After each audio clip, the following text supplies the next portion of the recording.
I'll tell you right now. If you think the worst thing that can happen to you at your local post office is a long line or someone's questionable cologne, you clearly haven't met someone like Karen Tillman. Let me set the scene. 12 of us, a heavy metal shutter slamming down behind us like the start of a prison riot, and the most powerful woman in foxglove landing standing there with a dolly full of stolen mail, daring anyone to call her bluff. Yeah, welcome to my Tuesday. You want to know how I ended up in that mess? Settle in. It starts with the unmistakable sound of a steel shutter locking you in, the harsh buzz of those old government fluorescent lights, and the sharp scent of floor wax that'll haunt your dreams. The Cedar Key post office, trapped after hours. And smack in the middle, Postmaster Henderson, who looks like he sleeps in his uniform, and Karen, our very own HOA president, trying to commandeer the mail like she's leading a coup. Karen's the kind of person who calls herself a pillar of the community, which usually means she's the one knocking over anyone who stands in her way. That day, in her pastel suit and hands-on-hips pose, she looked like a pirate captain who'd just discovered the treasure chest was booby-trapped. Henderson, bless him, wasn't having it. Calm as ever. Guy has the emotional range of a beige wall. He's got one hand on the emergency button, the other holding the phone, calling for backup. Ma'am, that's federal property. Please step away from the outgoing mail bin. His voice was so steady, so slow, I half expected him to start reading her rights right there. My wife, Jane, she's an EMT, cool in a crisis, was recording everything. She didn't even have to say anything. That little red light on her phone said it all. Me? I'm Hank Flanders. I sell security hardware. Locks, hinges, the kind of stuff that keeps honest people honest and gives everyone else a little pause. I keep receipts. I document things. I like order, which means people like Karen are the stuff of my nightmares. Now, Karen, for the past couple of months, she'd been curating the neighborhood mail. You ever get a sticker on your Amazon box that says, HOA violation, unsightly delivery? That was Karen. Did your party invitation go missing? Your lawn service flyer end up in the trash? Yeah, Karen again. She called it protecting property values. I called it federal mail tampering. And yet, no one did anything. We all just grumble because in small towns, the person who yells the loudest often gets their way. Until today, because today, Karen tried to seize the neighborhood's mail at the post office. She brought her own bins. She tried to take everything, letters, packages, the works, claiming it was HOA property. She said, and I quote, I have a right to ensure all our community's mail is handled correctly. Even a mail carrier, Maria, wasn't safe. Karen followed her truck all the way back to the post office. I told you, power trip. The only complaint I'm aware of, Mrs. Tillman, Henderson said, is the one I'm filing right now with the Postal Inspection Service. He made sure to say it loud enough for Jane's camera. I'll be honest, part of me was kind of impressed. Karen had nerve. She pointed at Henderson. You'll regret this. I will have your job. Threatening a federal employee in his own fortress of a post office. That's Olympic-level stupidity. Henderson hung up the phone. Postal inspectors are on their way. No one is to leave the building. The room went silent. Karen's eyes darted. For the first time, she looked scared. The rules had changed. This wasn't a neighborhood spat anymore. This was federal. Then, a quiet voice from the back. My husband's medicine, it was supposed to be delivered today. Did you see a small white cooler? Mrs. Gable, frail and shaking, eyes locked on the bins Karen had snatched. Karen, ever the humanitarian, waved a hand. I'm sure it's fine. If it mattered, you should plan better. I snapped. A pancreas doesn't run on your schedule. But Jane stepped forward. What kind of medicine? She asked, calm as always. Insulin. He needs it within an hour, Mrs. Gable whispered. That did it. Now it wasn't just about power or mail. Now it was about someone's life. We all saw it. The small white cooler wedged between catalogs and Amazon boxes, red letters. Medical supplies. Refrigerate immediately. Jane immediately called 911. The air in that post office thickened. Suddenly everyone understood this wasn't a sitcom anymore. Henderson went from stoic to steel. Mrs. Tillman, give me the cooler now. Karen backed up, guarding her loot. This is evidence of mishandling, she insisted, voice quavering. Jane, all business. That cooler contains life-saving medication. It needs refrigeration now. I just stood there, arms folded, blocking her escape. Sometimes that's all it takes, a wall of people saying enough. And just like that, the crowd shifted. Give her the medicine, someone shouted.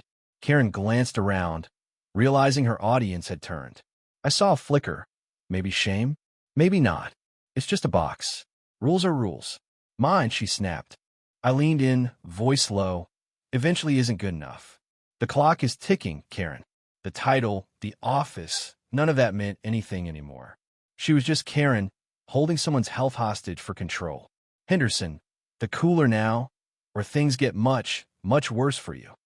Tension you could cut with a knife. Karen broke. She lunged, not for the cooler, but the mail bin.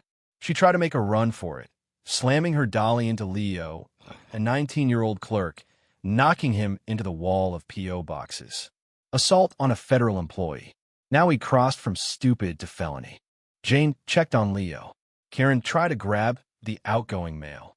I stopped her with a single hand, anchoring the bin. Let go, Karen.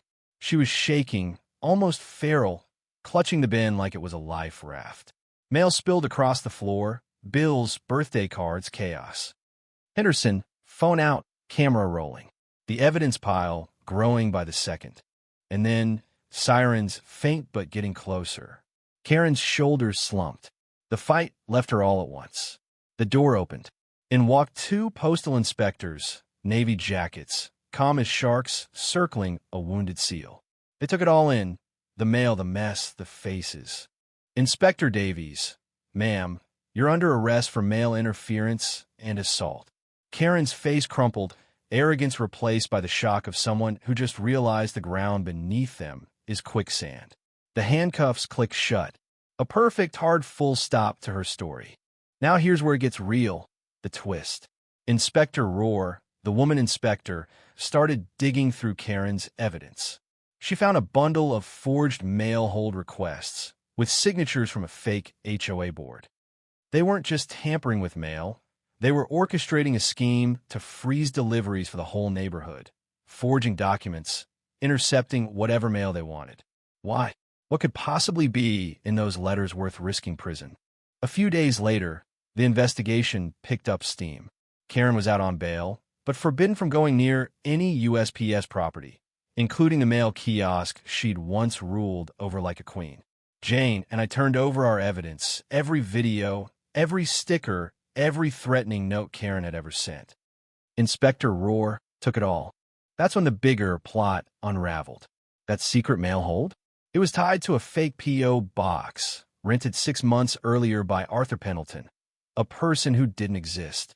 Payment came from untraceable money orders. Turned out, a developer named Marcus Thorne, a guy we'd fought off for years, was secretly funding Karen. The goal? Rig a vote to sell our protected greenbelt to his company.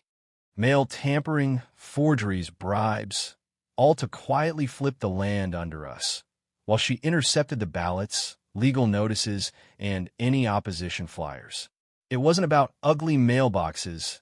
It was about millions in land deals. And the only person who could tie it all together?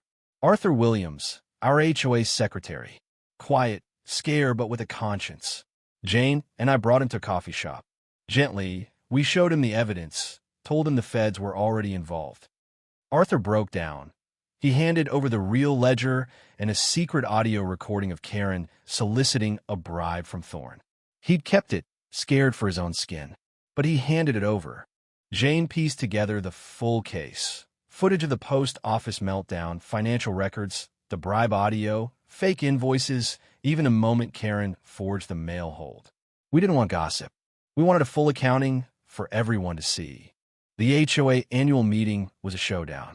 Karen, at the podium, planned to unveil her exciting new opportunity to sell the greenbelt. I stood up, point of order, and Jane connected her laptop to the projector. Instead of luxury condo renderings, the whole ugly scheme played out on screen. Karen, Thorne, the fake board, the money trail, the bribery, the day she was handcuffed in front of her neighbors. The room was stunned. Karen's bored cronies resigned on the spot. Karen walked out to a chorus of jeers, but there was no coming back. The feds took it from there. The case was so tight, it never went to trial. Karen and Thorne both took plea deals. The sentencing, let me tell you, it was beautiful. Thorne fined and barred from doing business in our county for 2 years. Karen? She had to repay every dime, plus a special court order. She's legally forbidden from coming within 20 feet of any USPS mailbox or kiosk for 5 years. A mailbox restraining order. Can you imagine? Pure poetic justice. And her community service? The judge assigned her to the Cedar Key post office, sweeping floors and cleaning windows under Henderson's watchful eye. Jane and I would walk in sometimes just to mail a letter. I'd see Karen there in her orange vest, a queen dethroned, scrubbing the floor of the castle she once tried to conquer. The HOA was rebuilt from scratch. New leadership, new transparency rules, all finances public. We hired a forensic accountant, aired out all the dirty laundry. For the first time in years, people smiled in the streets. The mail kiosk, the literal center of our little world, was painted with a bright orange 20-foot line, a visual reminder of Karen's banishment. You know, I learned something through all of this, something that didn't come from any rule book. Power is only as real as people's willingness to bow to it. And sometimes, the most ordinary people, the folks who keep receipts, who document things, who won't look away, are the ones who stand between order and chaos. The rules only work if someone cares enough to enforce them. Sometimes that someone is just a guy with a stubborn streak, a wife with a steady hand, and a neighborhood that finally decides to say enough. I look back and realize the line between justice and just getting by is thinner than you'd think. It takes just one person's greed or one moment of indifference for everything to tip. But it only takes a handful of people standing their ground to tip it back. Maybe that's what community really is. So, now that you know the whole story, what would you have done?